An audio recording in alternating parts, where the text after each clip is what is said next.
Senhoras e senhores, moços e moças, louvado seja Deus nosso Pai, o Criador, e louvado seja Jesus, o nosso Mestre, que nos permite este encontro em torno da doutrina espírita nas terras de Paris.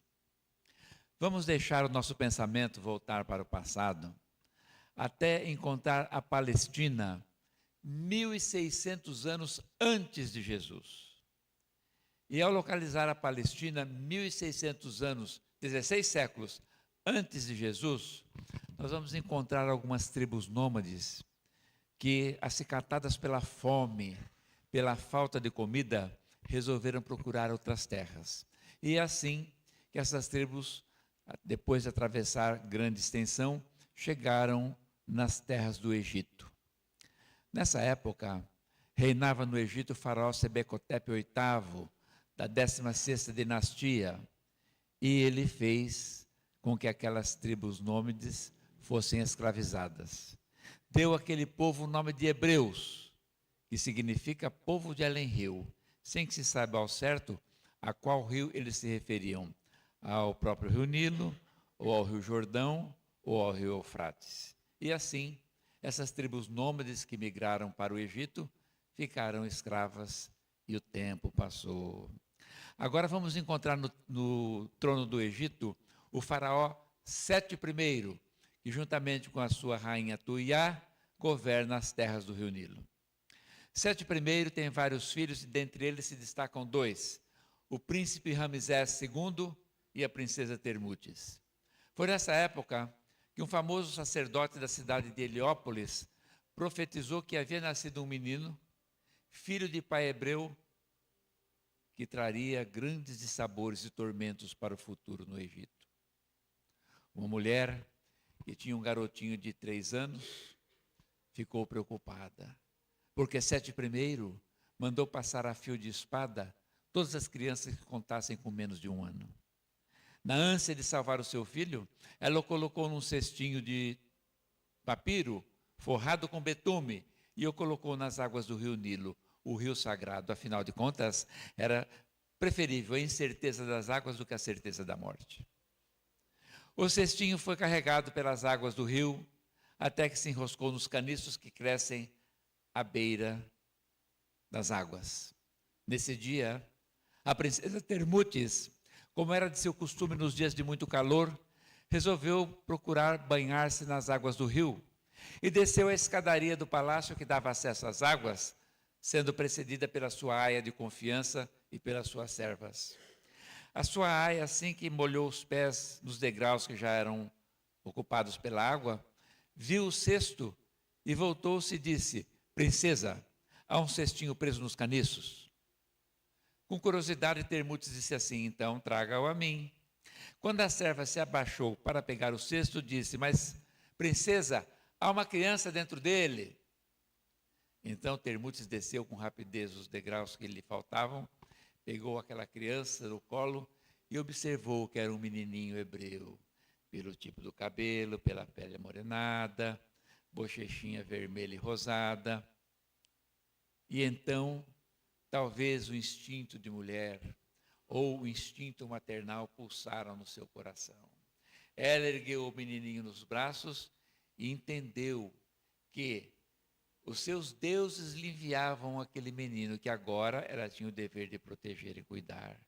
Deu a ele o nome de Moisés, que significa aquele que é salvo das águas.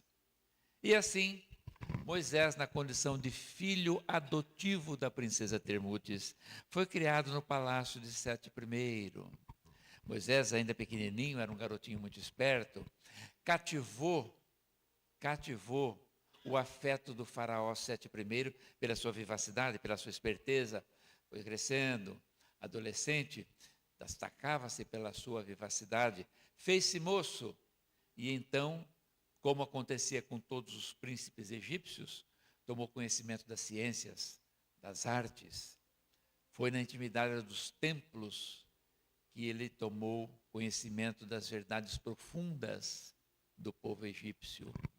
Os sacerdotes cultuavam dois tipos de doutrinas. Uma doutrina exotérica, uma doutrina de superficialidades, aquela doutrina que era dada ao povo, porque, diziam eles, o povo não tem condição de entender coisas mais aprofundadas. Mas para eles, os sacerdotes, os príncipes e os faraós, eles cultuavam uma outra doutrina, uma doutrina esotérica, a doutrina das verdades profundas. Moisés foi iniciado nessas doutrinas de maior profundidade em questões da vida e da espiritualidade em si. E assim, o tempo foi passando. Agora, quem está sentado no trono do Egito é o faraó Ramsés II. Porque Sete I morreu. E quando Sete I morreu, assumiu o trono o príncipe Ramsés II com apenas 24 anos. Ele iria reinar no Egito por 66 anos, morrendo tão somente aos 90. O faraó Ramsés II foi um dos mais extraordinários faraós, podendo ser a seu lado somente Tutmés III. Ramsés II propiciou ao Egito um progresso que o Egito nunca tinha visto antes e nunca viria depois. Porque ele tinha conhecimento de agronomia, de administração. Ramsés II possuía táticas militares, tinha uma personalidade forte e criou uma sociedade mais incisiva. Ramsés II foi conhecido também como faraó construtor, porque no seu reinado, no seu longo reinado, chegaram a ser construídas cidades, 2 cidades inteiras, do nada. Nessa época, a opressão aos hebreus atingia o auge, porque Ramsés II se utilizava dessa mão de obra para as suas grandes construções, para movimentar a dinâmica econômica e agrícola do Egito. Foi nessa ocasião que Moisés, ao ver um feitor egípcio surrar um escravo hebreu, seja porque ele corria sangue hebreu nas veias, seja porque se indignara com a cena bruta, foi intervir. E nessa intervenção, acabou por causar a morte do feitor egípcio. Então, toda uma vida de sonhos e de grandeza se desmanchou no ar como se fosse uma fumaça. Porque Moisés era príncipe adotivo de Termutes. Era filho adotivo de Termutes. Ele não era egípcio. E ao causar a morte de um egípcio, ele automaticamente seria condenado à morte. Ele estava então com 40 anos e teve que se autoimpor um exílio para não ser morto. E foi assim que ele deixou as terras do rio Nilo e foi para as terras de Madiã. Contraiu matrimônio com Seforá, filha de Jetro, e ali passou a pastorear ovelhas. Depois, Moisés visitou a Índia, e lá na Índia aperfeiçoou ainda mais os seus conhecimentos iniciáticos. desenvolveu um poder mental extraordinário e um magnetismo muito grande que lhe permitia, até certo ponto, interferir em fenômenos da natureza. Depois desse estágio na Índia, voltou para Madian e o tempo foi passando. Quando Moisés estava com 80 anos, ele estava pastoreando as suas ovelhas e viu um arbusto a pequena distância que parecia arder em chamas, mas que não queimava. Se aproximou para ver e desse arbusto ouviu uma voz que disse assim: Eu sou Jeová, o seu Deus, o Deus dos patriarcas Abraão, Isaque e Jacó. E te ordeno, e retornes ao Egito e liberte de lá o povo hebreu, encerrando assim o cativeiro. E assim foi. Moisés retornou ao Egito. No trono do Egito agora está o 13º filho de Ramsés II, o faraó Menerfitá, com 60 anos. Moisés marca uma audiência e diz ao faraó que Jeová, o seu Deus, pediu para que ele fosse lá e encerrasse o cativeiro, libertando o povo hebreu. Mas o faraó Menerfitá não acreditava em Jeová. Acreditava em Ra, Amon, Horus, Osíris e Ísis. E disse: daqui o povo hebreu não sai. Porque afinal de contas ele não podia perder mão de obra tão abundante e tão barata. Moisés se retirou. Dali a alguns dias, marcou nova audiência com o faraó. E repetiu as mesmas coisas da primeira. E o faraó lhe repetiu também a mesma resposta que havia dado anteriormente. Daqui o povo hebreu não sai. Então Moisés resolve desencadear as 10 pragas que iriam de forma terrível assolar o povo egípcio. Essas pragas, elas foram desencadeadas de modo sequencial, uma após a outra. E para cada praga que Moisés desencadeava, o faraó a contornava com os seus sacerdotes. E foi assim que Moisés desencadeou a invasão de rãs, moscas, piolhos, gafanhotos. E para cada praga desenvolvida, o faraó contornava com os seus sacerdotes, uma após a outra. E Moisés continuou, fez com que brotassem feridas na pele de todos os egípcios, e o faraó contornou. Moisés transformou água do rio em sangue, e o faraó contornou. Depois Moisés estabeleceu, determinou, enfim, que todos os animais dos egípcios ficassem doentes e muitos morressem. E o faraó contornou. Moisés fez com que ficasse escuro por 3 dias de escuridão total, sem se ver a luz do sol. E o faraó contornou. Então Moisés desencadeou a última das 10 pragas, a morte de todos os primogênitos egípcios. A morte de todos os filhos mais velhos de cada família dos egípcios. E então, aí o faraó começou a sentir, porque ele tinha filho jovem. Então manda chamar Moisés para conversar com ele. Muitas pessoas imaginam por que o faraó não prendeu Moisés e não mandou executá-lo. Uma coisa simples. Porque Moisés tinha grande poder mental e grande magnetismo e inspirava medo. Foi por isso. Em audiência que o faraó o chamou para conversar, disse que ele poderia ir embora e libertar, levar consigo o povo hebreu, encerrando aí o cativeiro. Então começou a grande jornada do povo hebreu em direção à chamada Terra Prometida. Mas depois de uns 2, 3 dias que eles haviam partido, o povo egípcio percebeu que ao ir embora, roubaram muitas coisas das casas. Levaram uma quantidade grande de camelos, de ovelhas e de cavalos. E o faraó ficou indignado. Então, enraivecido, montou um pequeno exército, chamou seus generais, soldados, e ele mesmo, dirigindo a sua biga de guerra, partiu em busca do povo hebreu.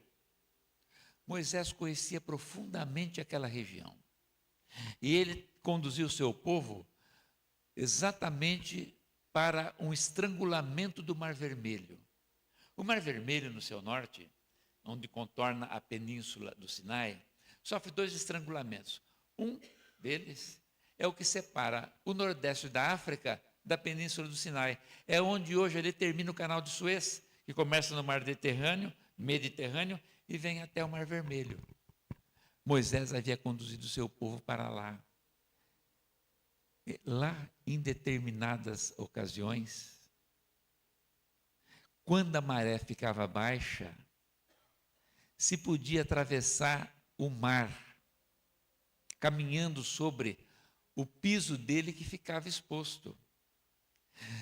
Isso acontece hoje nas praias de Maragogi, Maceió, em Alagoas. Na maré baixa, dá para se caminhar dentro do mar, às vezes até a 1 quilômetro. Moisés, que conhecia profundamente aquela região, levou seu povo para atravessar esse braço de mar na maré vazante. E eles assim fizeram. De modo que quando o faraó chega à beira do mar, com a sua biga de guerra, os seus generais, os seus soldados, o povo hebreu praticamente todos já haviam atravessado. E do lado de lá estava Moisés sob um monte com os braços erguidos para o céu. Enfurecido, Menefertá se põe a alcançar os hebreus, passando pelo mesmo caminho onde os hebreus haviam atravessado a pé.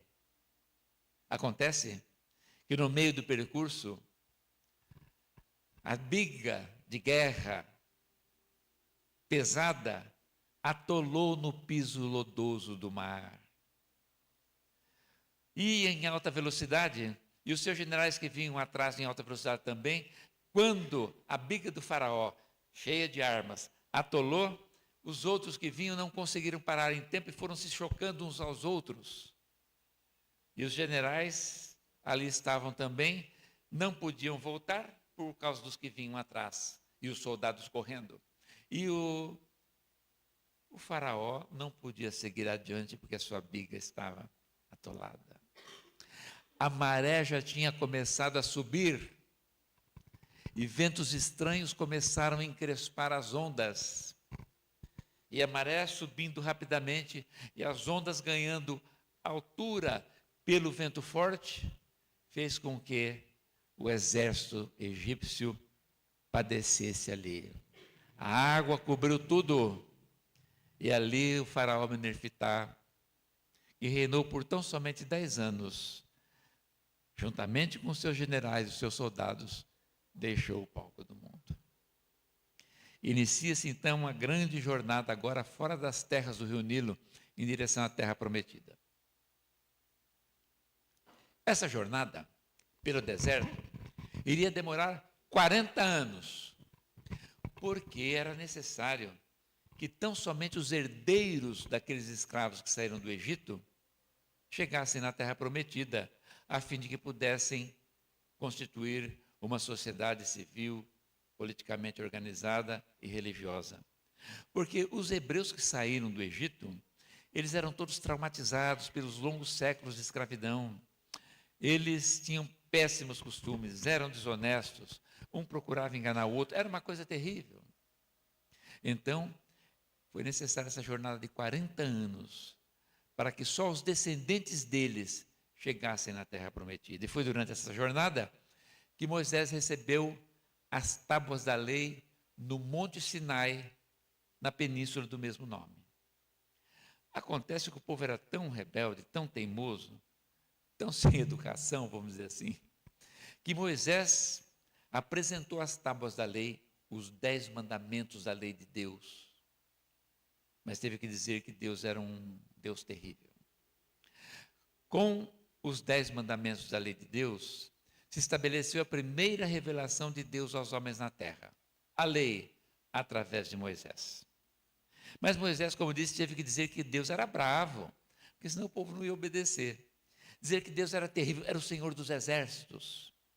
E assim foi. Mas Moisés percebeu que só isso não bastava. Então ele passou a criar leis civis e disciplinares dele, como fizeram todos os legisladores dos povos primitivos, criando leis específicas para um determinado povo numa determinada época. Mas ele teve que dizer que as leis que ele criou também eram divinas. Se a turma tinha dificuldade para obedecer à lei de Deus, imagine a lei dele.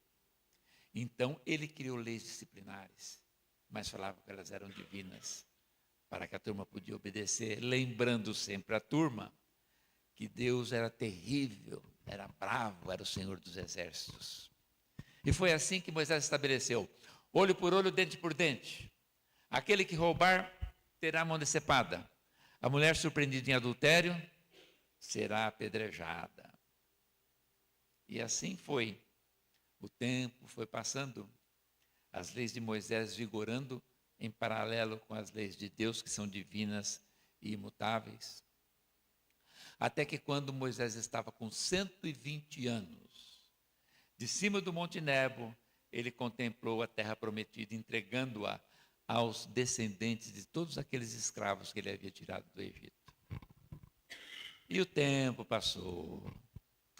1.300 anos depois, já existe uma sociedade bem organizada pelos hebreus, também chamados de judeus, onde hoje está o Estado de Israel. E ali estão eles, os descendentes dos antigos escravos do Egito, que têm um Deus único, ao contrário dos outros povos que têm vários deuses. Mas eles cultuam um Deus único e seguem letra a letra o maior dos seus profetas, Moisés. É no meio deste povo que na cidade de Belém nasceu um garotinho, filho de José e Maria da Galileia. Recebeu o nome de Yahshua ben Yosef, que significa Jesus, filho de José. E foi ali, então, nessa região chamada de Judeia ou de Israel, que Jesus apresentou para os homens a segunda revelação de Deus aos homens na terra. O amor personificado nele próprio. Porque o amor é uma coisa abstrata, a gente não consegue pegar, não consegue apalpar. O amor não consegue ser visto. A única vez que o amor pode ser visto e palpável foi quando Jesus esteve aqui. Porque ele era o amor materializado por excelência. E ele trouxe novas leis, leis que Moisés não podia mostrar para aquele povo, que aquele povo dele não tinha condição de compreender. Mas agora já haviam se passado 13 séculos. Então, sim, pôde vir a segunda revelação de Deus aos homens na terra. Moisés havia dito assim: olho por olho, dente por dente. Mas Jesus dizia: se alguém lhe bater numa face, apresentar-lhe a outra. Aquele que roubar terá a mão decepada. Jesus dizia: se o seu irmão pecar ou errar contra você, perdoa-lhe 70 vezes 7 vezes. A mulher surpreendida em adultério será apedrejada. Aí então um dia, porque já estavam descontentes com o que Jesus falava, a mulher surpreendida em adultério foi colocada numa praça, chamaram ele e disseram assim: foi surpreendida em adultério. Moisés manda que seja apedrejada. E tu, o que dizes?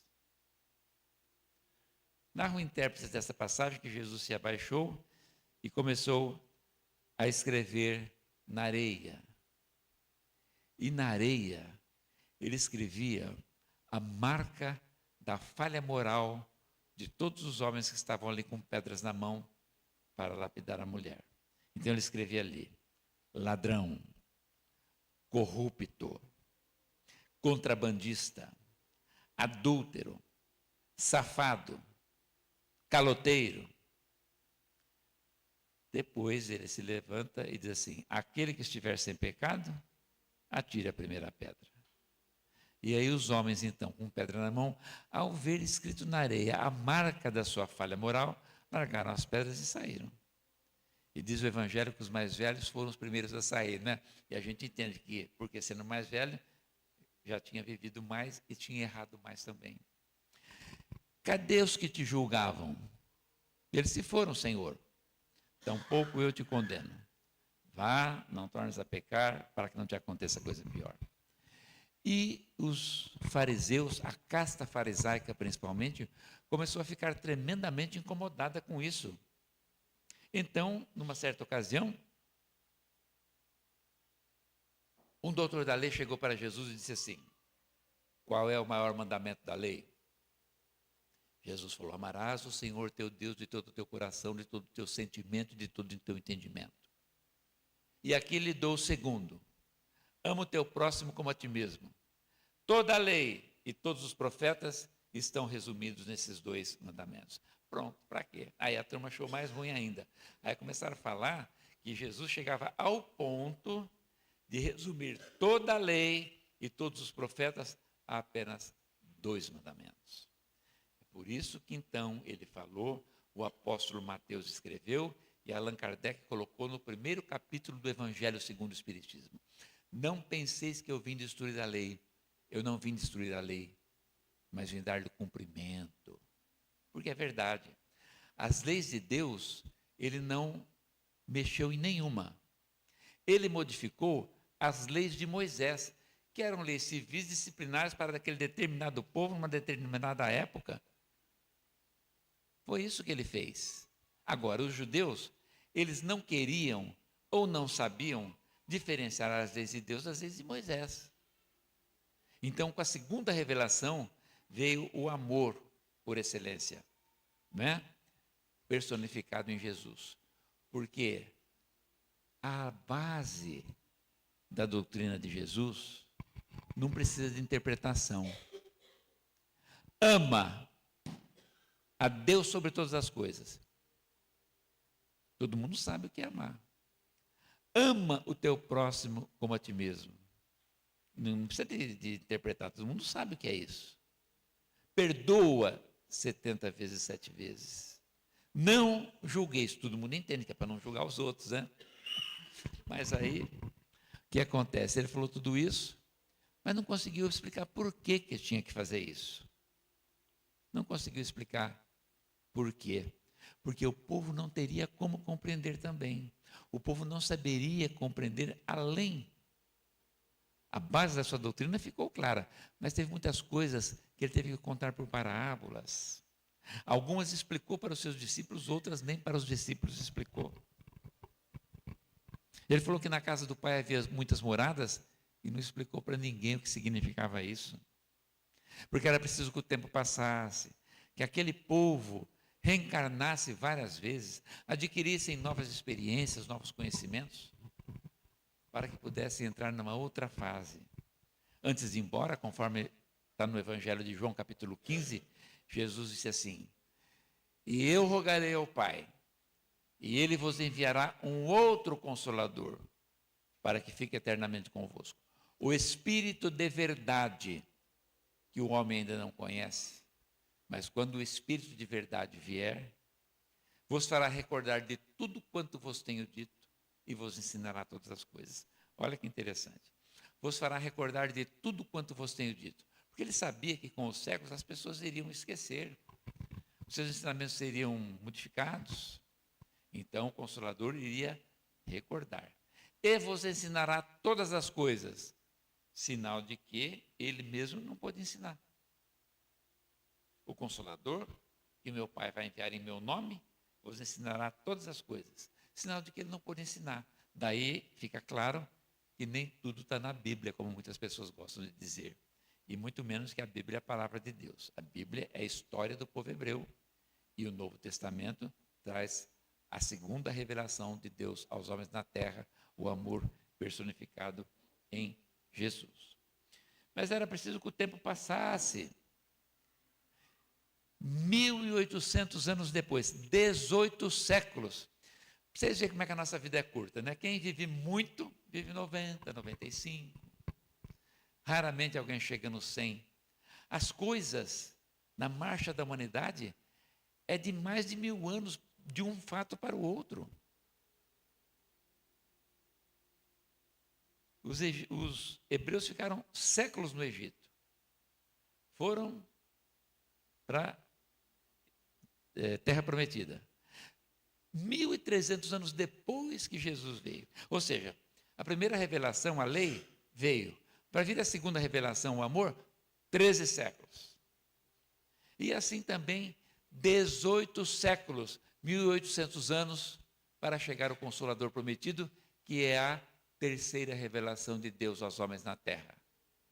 A doutrina espírita, codificada por Allan Kardec, mas não personificada nele. As duas primeiras revelações, elas estão personificadas, a primeira em Moisés, a segunda em Jesus. Mas a terceira revelação não está personificada em Kardec, porque ela é dos espíritos. E o que é que a doutrina espírita mostra como sendo a terceira revelação?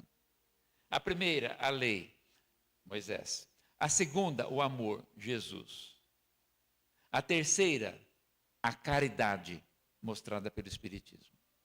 Então, a caridade é a terceira revelação de Deus aos homens na terra. Ora, atendendo à promessa de Jesus, vem o Consolador prometido explicar as coisas e recordar o que ele disse. E traz como revelação a caridade por excelência. Então, veja só. Moisés disse assim: olho por olho, dente por dente. Jesus disse que se o teu irmão te agredir, vira outra face. Mas não pode explicar por quê. Tem o Espiritismo. A caridade, como terceira revelação, dizer que virar a outra face não é virar o outro lado do rosto para apanhar outra vez. Virar a outra face é virar a outra face da situação moral. Então, vamos usar o texto do Evangelho. Se alguém fosse bater numa face, qual é a situação moral? A situação moral é de violência, de agressão, de brutalidade. Qual é a outra face disso? A brandura, a paciência, a indulgência, a compreensão, o perdão. É essa face que é para virar. Se a pessoa chega, te ofende, te xinga, te maltrata, ela está com a face, ela está mostrando a face da violência, da falta de educação, da brutalidade. Qual é a outra face? Compreensão, brandura, indulgência. Não é virar o outro lado do rosto para apanhar outra vez. Chico Xavier disse assim, olha, a gente tem que ser bom. Jesus manda a gente ser bom, não bonzinho, porque o bonzinho é feito de trouxa e vira de capacho de quem quer pisar em cima. A terceira revelação, a caridade por excelência. Moisés disse, aquele que roubar terá mão decepada. Mas Jesus falou, se o seu irmão errou contra você, perdoa-lhe 70 vezes 7 vezes. Mas não explicou por que a gente devia perdoar, não é? Porque aquele povo também não tinha condição de compreender. Mas vem a terceira revelação, a caridade por excelência, dizer que a gente deve perdoar. Reforçando, ratificando o ensino de Jesus. Por que nós devemos perdoar os outros? Porque das duas, uma ou as duas juntas. Vamos lá. Se alguém nos rouba, pode ser uma situação seguinte. É a lei do karma que nos alcança para pagar o erro do passado. Ou seja, no passado eu andei roubando os outros, agora a lei do karma, a pena de talião que é aplicada por Deus, a lei do karma, me alcança. E eu vou ser roubada para que eu sofra e passe aquele sofrimento e aquilo que eu fiz os outros passarem. Né? Então, pode ser isto. E se não for isto? Eu nunca roubei ninguém. No passado, tem o erro, mas roubar, nunca roubei. Então, se não tem essa, é a outra alternativa. O alinhamento às leis de Deus, para ver como que nós estamos nos alinhando com as leis de Deus. Porque, olha, vou falar uma coisa para vocês, para nós. Todos nós, vocês, eu, o povo de Paris, todo mundo, é fora da lei. A turma de Jales também. E lá na Europa, do mesmo jeito. Fora da lei. Por que eu digo que é fora da lei? Porque a gente não está alinhado às leis de Deus. Então, às vezes, nós temos alguma diversidade para ver se nós estamos nos alinhando às leis de Deus. Vocês querem ver como é que nós somos fora da lei? Mais ou menos assim, ó. Jesus falou. Jesus não, Moisés falou. Não levanteis falso testemunho. E o que é que a gente faz? Alguém chega para a gente e fala assim: você viu a fulana como está? Ué, não estou sabendo. Bom, em Paris e Sol, você que não sabe então. Você não imagina. Mas o que foi? Ah, isso. Falou para o homem, né? O homem chega em casa e fala para a mulher assim: você sabia que a fulana está fazendo tal coisa? Não sabia. Tá, ixi, tá sim. Ela não espera nem ele almoçar. Ela já acaba de almoçar primeiro e vai telefonar para a amiga. Você não sabe da maior. Mas o que é que está na lei de Moisés? Quer outra, para ver como é que nós estamos fora da lei? Bem-aventurados os mansos e os pacíficos. Isso. Aí, a pessoa chega em casa e fala assim: hoje eu perdi a paciência. Interessante, se perder é porque tinha achado, né? Mas não consegue conservar, porque está fora da lei. Não conserva. Então, aquilo que achou, perde. Ah, mas o que foi? Não. Fulano, só porque eu dei uma fechadinha nele na cidade, me xingou de um monte de coisa, desci o braço nele. Oh. Mas não é para ser brando e pacífico, que são os bem-aventurados? Está vendo como é que nós estamos fora da lei? Perdoai. Vocês sabem da dificuldade que é para perdoar, né? Não vou nem comentar. Outra. Essa daqui também é terrível, né? Não desejareis a mulher do próximo. E vocês sabem que está lá no Evangelho o pecado por pensamento, né? Todo aquele que tiver um pensamento para com uma mulher já cometeu adultério com ela. Não é assim? E o que é que acontece? Se os 10 mandamentos viessem hoje, ia ter que ter mais um. Porque tem um lá que é assim, ó, não desejar a mulher do próximo. Mas hoje teria que ter um outro. Não desejar o marido da próxima. Porque as mulheres estão ficando terríveis também, viu? Verdade? Outra, não cobiçareis a sua casa, o seu boi, o seu cavalo, nenhuma das coisas que lhe pertencem. E a gente cobiça, né? A gente vê o vizinho num carrão novo. Não sei como é que esse cara ganha dinheiro. Quer dizer, já está suspeitando de que ele não é honesto. Está vendo como é que nós estamos fora da lei? Então, quando acontece alguma coisa conosco e a gente não deve aquilo do passado, é para ver se nós nos alinhamos. Então, se o seu irmão em humanidade roubou você, das duas uma, ou é o karma que te alcança, se não é o karma, é para ver como é que você está no alinhamento das leis de Deus. Você tem que ter indulgência, tem que ter compreensão, tem que perdoar. Agora, quando a gente fala assim, então aí vem aquela situação assim, né?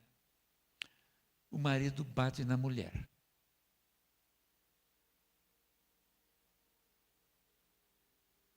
O que tem que fazer? Indulgência, compreensão, perdão.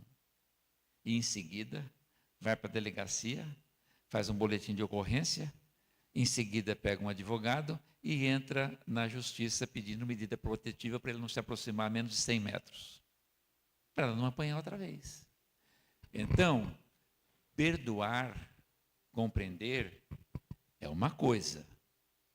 Tomar providências para que aquilo não se perpetue é outra muito diferente. É outra muito diferente. É assim que precisamos de entender. Né? Assim que precisamos de entender. Ora, então, a terceira revelação, a caridade. A mulher surpreendida em adultério será apedrejada, disse Moisés. Jesus falou, ninguém te condenou, tampouco eu te condeno. E vem o Espiritismo explicar por quê. Por que a gente não deve condenar? Porque todos nós erramos também.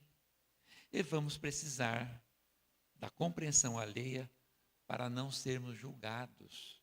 Por isso que a gente não deve julgar os outros. Primeiro, porque a gente não sabe das coisas como são.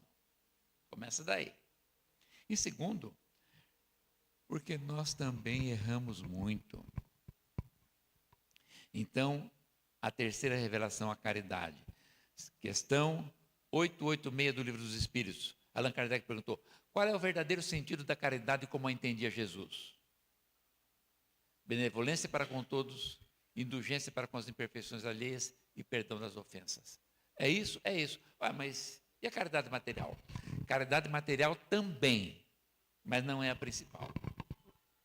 Nós, espíritas, e também a Igreja Católica, os templos protestantes, todos eles têm aí a sua vertente de caridade material. A gente sabe que eles fazem coisas boas, né? Em auxílio ao próximo, seja com comida, seja com roupa, enfim. Cada um dentro da sua condição de momento para auxiliar aquele que de momento precisa disso ou daquilo. Mas é o mais importante? Não, não é. Deve ser feito? Deve. Allan Kardec colocou assim, fora da caridade não há salvação. Fora da caridade não há salvação. Há um tempo, não sei hoje, mas há um tempo a Igreja Católica tinha o seguinte postulado: fora da igreja não há salvação. E aqui já quero fazer um parênteses, uma ressalva, que não cabe nem, não estou fazendo nenhuma crítica. Uma das coisas mais feias que tem é falar mal da religião dos outros, ou desconsiderar alguém por causa da sua religião. Isso daí é horrível, não se faz, em nenhuma condição. Mas a igreja postulava, fora da igreja não há salvação. Ora, se fora da igreja não há salvação, basta eu estar dentro para estar salvo, independentemente do que eu faço lá fora. Então a gente vê que isso aí não tem sustentação filosófica. Alguns templos protestantes diziam, fora da caridade não há salvação. Ora, mas toda religião evoca para si o privilégio, a primazia de ter a verdade. O Espiritismo acha que tem a verdade, a Igreja Católica acha que tem a verdade, o Protestantismo acha que tem a verdade, a Umbanda acha que tem a verdade. Se fora da verdade não há salvação, e eu estou em qualquer lugar que acha que tem o privilégio da verdade, eu estou salvo. Eu estou lá dentro, não importando o que eu faça lá fora com os outros. Se Allan Kardec tivesse dito, fora do Espiritismo não há salvação, seria a mesma coisa. Seria a mesma coisa. Bastava a gente estar aqui hoje, todo mundo salvo. Não importa se amanhã a gente bate no vizinho, dá calote no outro da esquina, não paga o pão, enfim. Mas Kardec não disse isso. Kardec disse, fora da caridade não há salvação, porque a caridade, a terceira revelação de Deus aos homens na terra. Então, veja só, como é que se faz a caridade lá na Suíça, Suécia, Noruega, Dinamarca? Lá não tem pobre. Se caridade é dar as coisas para os outros, como é que vai fazer lá? Lá não tem pobre. É que a caridade importante é essa como Jesus entende. Benevolência para com todos, indulgência para com as imperfeições alheias e perdão das ofensas. Ora, para a gente não esquecer, a gente pega a primeira letra de cada palavra. Benevolência, indulgência, perdão das ofensas. BIP. Porque assim, lá em casa agora, quando tem qualquer coisa, que a gente está, vamos dizer assim, aborrecido com alguém, eu particularmente, a Lúcia fala assim, ó o BIP. Porque fica facinho da gente lembrar. Então, é a terceira revelação de Deus aos homens na terra, a caridade por excelência. Ora, mas é só isso? E acha pouco? Mas eu queria... Olha aqui, gente, vou falar uma coisa para vocês. As grandes coisas são para as grandes almas. As grandes obras são para as grandes almas. Quem é grande alma? Madre Teresa de Calcutá, Chico Xavier, Isabel de Aragão, Antônio de Pádua, Francisco de Assis, Vicente de Paulo e por aí vai. Nós é pequeno. Se a gente se firmar no BIP já está muito bom. Ah, mas como? Então, o que você acha da sua sogra? Quando eu faço assim, ó, não preciso falar nada, a pessoa já entende, né? Então, acontece o seguinte, tem sogra que é difícil? Tem. Mas também tem genro e nora que ninguém aguenta. É aí que está. Tem genro e nora também que ninguém aguenta. Então, o que você faz se a sua sogra é difícil?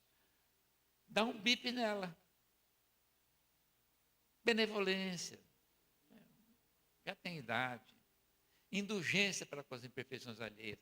Ah, ela é tupetuda, mas vamos ser indulgentes. Me ofendeu, perdoa.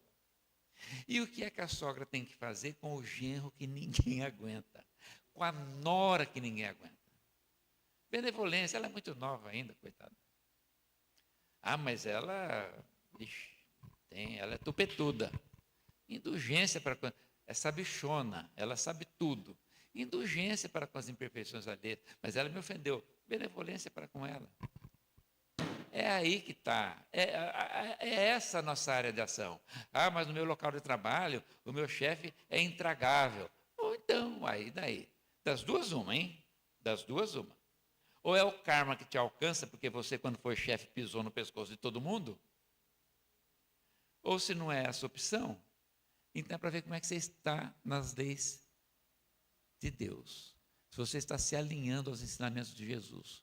Como, por exemplo, brandos e pacíficos, perdoa 70 vezes, 7 vezes, e vai por aí. É aí que está. Vocês querem ver como é que é interessante? Eu às vezes converso com pessoas, conversei semana passada, eu estava fazendo uma palestra, que era um outro tema, mas por fim, depois veio esse assunto com ele, de ser roubado. Ele falou, olha, eu já fui roubado 8 vezes. Minha casa já entraram ladrão 8 vezes. Eu falei, e na casa do seu vizinho? Não, lá nunca entraram. Porque o vizinho não tem o karma, né? 2 casas, mesma rua, um vizinho da outra. Se supõe que seja do mesmo padrão. Entra 8 vezes numa e ainda do lado não entra? É porque esse daqui é o karma que alcança ele. Né? Então, é assim que nós temos que entender. Benevolência, indulgência e perdão. Agora, veja só. Essa é a nossa época. A nossa época é essa. Na época de Moisés era a primeira revelação, a lei. Na segunda, Jesus. Terceira, a caridade. Algumas pessoas, quando a gente fala assim, às vezes pensa que nós estamos falando que o Espiritismo e Kardec, a caridade, é maior do que Jesus, porque a terceira, negativo. Nada, olha o que eu estou falando, nada supera Jesus. A caridade veio depois, a terceira revelação veio depois, porque é assim que se decidiram nos tribunais divinos. Mas Jesus é insuperável, aqui na Terra e em qualquer lugar do universo. Questão 625 do Livro dos Espíritos. Qual é o espírito mais perfeito que Deus ofereceu ao homem para lhe servir de guia e modelo? Os espíritos responderam, Jesus. Então, o fato da terceira revelação, fique claro, não é? Que não estamos dizendo que se sobrepõe aos ensinamentos do Cristo. Mas, enfim, nós estamos vivendo em que época? Na época de Moisés? Não. Na época de Jesus? Naquela época não. Qual é a época nossa? A época de Jesus permanece para sempre, devido à grandiosidade e às lições dele. Mas a nossa época é a época da caridade. É a época da caridade, a terceira revelação. E tem gente que vive fora da sua época. Vocês querem ver? Tem gente que não permite a transfusão de sangue. E aqui faço de novo a ressalva que não se trata de crítica a quem quer que seja. Não permite a transfusão de sangue. Tanto é que às vezes a pessoa entra com processo judicial ou para permitir ou para impedir. na transfusão de sangue, senão a criança morre. Por que que não se permite a transfusão de sangue? Porque Moisés proibiu. E ele proibiu mesmo? Proibiu. É claro que proibiu. Por que que ele proibiu? Como que vocês acham que era a transfusão de sangue há 3.000 anos? No deserto, povo que não tinha nada. Proibiu por quê? Porque senão morria o que já estava doente e aí ia morrer também o doador. Não ia chegar ninguém na terra prometida. Então proibiu. É verdade, proibiu sim. Outra. As pessoas falam, o centro espírita tem comunicação mediúnica e tal. Moisés proibiu. É verdade? É verdade, está lá em Deuteronômio, proibiu mesmo. Por que que ele proibiu? Porque, como eu disse, aquele povo que saiu do Egito era de mal educado, desonesto, enfim, traumatizado. Usava a mediunidade para explorar o próprio irmão, vamos dizer assim. Então ele proibiu. Tanto é que proibiu, mas não proibiu de todo mundo. 2, ele falou que podiam continuar com a mediunidade, conforme está lá no livro de Deuteronômio. Eu não sei como é que pronuncia, mas se escreve Eudade e Medade. Esses 2 podem continuar. Ora, agora veja bem a incoerência, né? Moisés proibiu. E depois de morto, ele aparece para conversar com Jesus no Monte Tabor. E além disso, traz outro morto junto. Proibiu a comunicação com os mortos. Depois ele que está morto vem para se comunicar e traz um outro, Elias. Não é possível. Né? Aliás, as pessoas às vezes falam assim, comunicação, quem se comunica ou é o demônio ou é o Espírito Santo. Nenhum dos 2.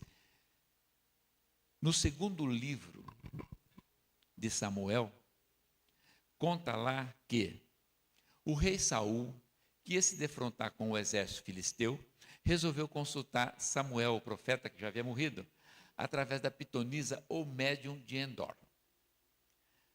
A pitonisa de Endor evocou Samuel, Samuel veio, o que ele falou para Saul não foi muito animador, porque Saul se deu mal nessa guerra, e em nenhum lugar da Bíblia, nem no Antigo nem no Novo Testamento, fala que não foi Samuel. Em nenhum lugar fala que quem veio conversar com Saul foi o demônio ou o Espírito Santo. Ficou claro que era Samuel. Então, por que essa conversa hoje? Mas Moisés falou.